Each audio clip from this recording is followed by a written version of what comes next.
Olá, turminha! Vamos falar novamente sobre a nossa aula de hoje, tá?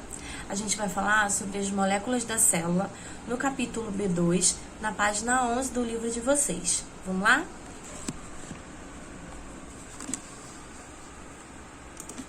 Pois bem, gente, a matéria, ela é tudo aquilo que ocupa um lugar no espaço e tem massa, tá? A matéria é formada por elementos químicos, que a gente já estudou o ano passado. Esses elementos químicos, eles ficam organizados na tabela periódica, tá? Eles ocorrem na natureza e alguns são produzidos artificialmente também. Nós temos aqui na tabela periódica todas as informações que a gente precisa sobre os elementos químicos, como o número atômico, que é a quantidade de próton, o símbolo e o nome químico, e o peso atômico, que são os prótons mais os nêutrons. Esse a gente viu ano passado, tá? No corpo dos seres vivos, a gente tem como principais elementos químicos o carbono, o hidrogênio, o oxigênio, nitrogênio, fósforo e enxofre. A sigla de todos eles dá essa palavrinha aí, CHOMPS. Esses 6 elementos químicos são os básicos para a formação do nosso corpo, tá? O átomo, ele é a menor unidade da matéria capaz de participar de uma reação química. E ele possui 3 partículas subatômicas. Prótons e nêutrons que ficam no núcleo e elétrons que ficam na eletrosfera.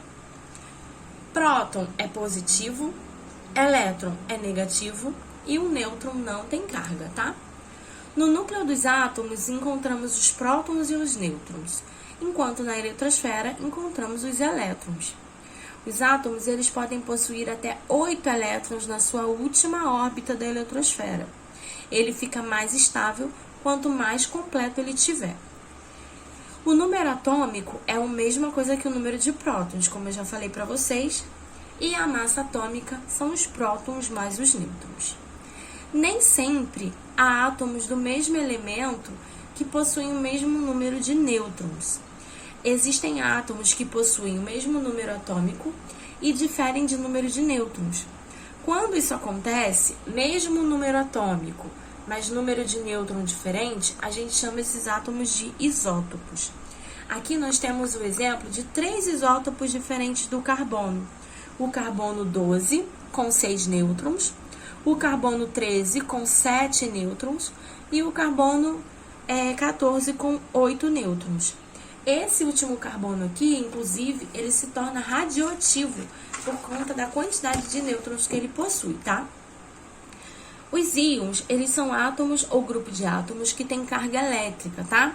Quando um átomo está mais positivo, significa que ele perdeu uma carga negativa. E aí a gente chama de cátion, porque ele ficou mais positivo. Quando o átomo está mais negativo, significa que ele ganhou uma carga negativa, ele ganhou um elétron. E aí a gente chama de ânion. Olha um exemplo que eu coloquei aqui, ó. Esse átomo de sódio perdeu um elétron. Ele tinha 11 elétrons na sua última camada, no total, e 1 elétron na sua última camada, estão vendo? Ele perdeu esse 1 elétron, ele ficou com 10 elétrons no total, e agora ele tem 8 elétrons na última camada, porque essa última camada dele perdeu, porque ele desapareceu com esse, tá? Então, a gente chama de cátion, porque ele tem 11 prótons e tem 10 elétrons. Ele tem mais positivo do que negativo, então é um cátion. Quando ocorre o contrário, esse átomo aqui, por exemplo, ele recebeu um elétron. Ele tinha 9 elétrons, ele passou a ter 10 elétrons. Ele tinha 9 prótons e agora tem 10 elétrons.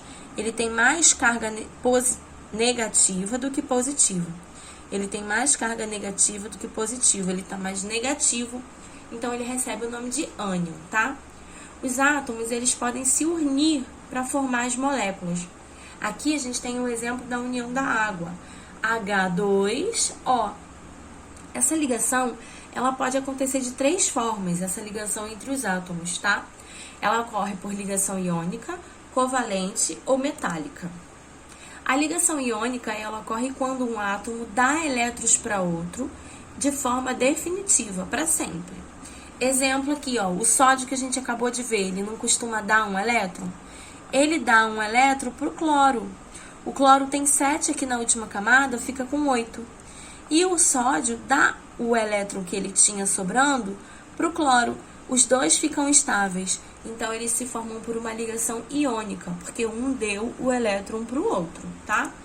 A ligação covalente, os átomos compartilham os elétrons e por isso eles permanecem unidos.